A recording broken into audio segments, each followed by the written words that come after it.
pensa, se eu entendo o que Deus quer, se eu entendo qual é a vontade de Deus, se eu entendo quais são os princípios de Deus, se eu entendo e participo das coisas que Deus faz, se eu entendo e estou empregado em fazer as coisas que Deus quer de mim, somente desta forma que eu posso compreender e entender, se o Espírito Santo me revelar, se o Espírito Santo comunicar com o meu espírito, se ele testificar na minha vida todas as coisas.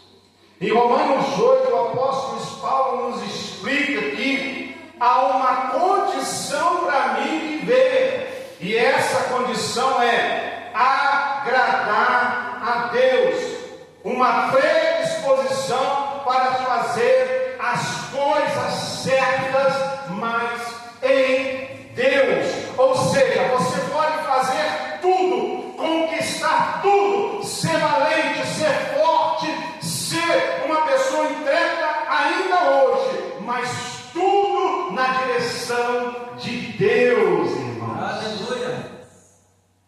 Crente hoje tem dificuldade para conquistar tão pouca coisa. Por quê? Porque a gente acha que Deus é que vai fazer tudo. E a gente cruza os braços, só fica lá lamentando: Deus, o Senhor não fez. Deus, por que ainda não fez? Deus, por que ainda não aconteceu? Deus, por que as coisas não são desse jeito? Irmãos, nós temos que aprender. Eu sei que tudo na vida é um processo de aprendizado, mas a Bíblia está dizendo para nós nesta noite, quando Jesus cita um texto, que ele fala assim: errais por não conheceres as Escrituras e nem o poder de Deus. Olha que coisa maravilhosa. Se eu tenho essa intimidade com o Espírito Santo, essa intimidade com a palavra de Deus, eu estou apto a conhecer o poder de Deus. Você tem noção do que é o poder de Deus, irmãos?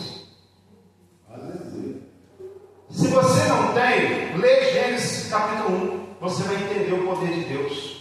Poder para criar, poder para fazer acontecer, poder para trazer vida onde não existe nada.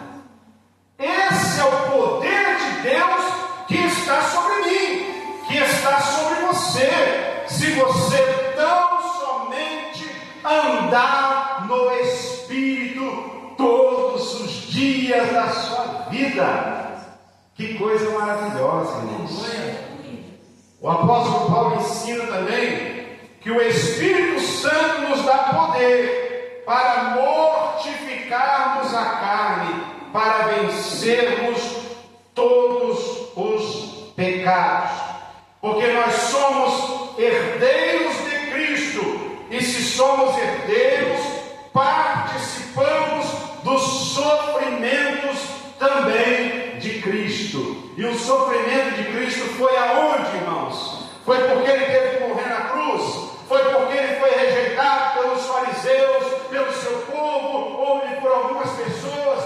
O sofrimento de Jesus não estão nessas coisas. Jesus, ele mortificou, ele subjugou a sua carne, o seu corpo, trouxe sobre si sofrimentos, angústia sobre o corpo, para provar para nós que nós não deveríamos mais nessas questões envolvidas ao nosso corpo físico. Por quê? Porque aquele corpo sofrido, machucado, que foi submetido à dor e ao sofrimento, é o mesmo que ressuscitou em glória para dar poder e vida a todo aquele que crê. Necessidade de Jesus. Glória a Deus, aleluia. Então, quando Deus está dizendo para você que vai passar, que vai acontecer, que vai mudar o cenário, que vai mudar a situação, que as coisas vão ser diferentes, não para não. Não recua, não esmurece. Ah, Deus falou que vai mudar. Oh, glória, vou esperar. disse que vai mudar, então está nas suas mãos.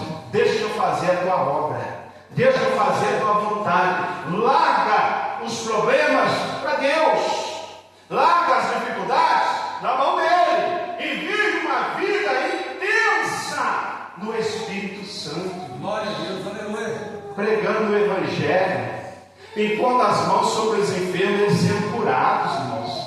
Pessoas que estão possessas, às vezes, do seu lado, você não tem um discernimento espiritual para chegar no pé do ouvido e falar: Satanás, sai daqui. E às vezes a pessoa está te contaminando com o pecado, com a imundície, e você está dando ouvido a Satanás.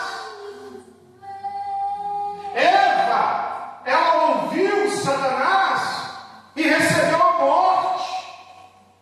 Mas a Bíblia está dizendo que aqueles que ouvem a Deus, que andam no Espírito, recebem vida. Olha que contraste. Ela estava lá, tinha vida, tinha a presença, a glória de Deus, mas ela não discerniu que aquela serpente que falava com ela era a voz do enganador. Ah, mas ela tinha condições? Tinha, porque a Bíblia diz que Deus estava com eles. Irmão, se Deus estava, não pensa que Deus, via Adão e Eva ali passeando no jardim, aí Deus só olhava assim: oh, coisa maravilhosa que eu criei. Não, a Bíblia diz que todos os dias, pela viração do dia, Deus passeava com eles no jardim. Ou seja, Deus estava entre Adão e Eva, comunicando-lhes, falando-lhes, dando que a própria Bíblia prova que Deus disse: da árvore do conhecimento do bem e do mal, não coma dela. Ou seja, Deus comunicou, Deus falou, Deus revelou: olha, permanece no que eu estou dizendo e a vida será abundante, ou seja, eterna. Mas o diabo veio, e Eva lá, deu atenção. E muitas das vezes nós somos assim, irmãos, estamos sendo submetidos ao inimigo. Sabe por quê? Porque estamos perdendo a nossa identidade, e a nossa identidade está no Espírito. Porque o apóstolo Paulo diz: não vivo mais eu, mas vive Cristo em mim. A minha identidade agora não é minha mais. Você só tem o seu nome, o seu CPF e o RG que é seu, mas a sua identidade como pessoa, como ser humano, não é mais a mesma. Mudou. Deus te deu uma nova identidade. E que nova identidade é essa? Todos aqueles que estão em Cristo Jesus, nova criatura são. As coisas velhas ficaram para trás. Eis que na sua vida, na minha, na sua conduta, no seu dia a dia, no seu caminhar, no seu lazer, no seu estar, agora é na presença de Deus. Aleluia. Que coisa boa, irmãos. E eu vejo isso com tanta satisfação e alegria, irmãos, porque o Espírito Santo está sempre conosco para nos ajudar. Não quer dizer que somos perfeitos, não. Se você ler capítulo 8, Paulo vai dizer que ainda estamos sujeitos ao pecado, à velha natureza. Mas ele está dizendo: volte-se para o Espírito de Deus. Aleluia. Volte a comunicar-se com Deus. Volte a estar em comunhão com Deus. Não para não desiste não. Não é qualquer coisinha que vai te derrubar não, irmão, irmã, você é forte. Você é valente.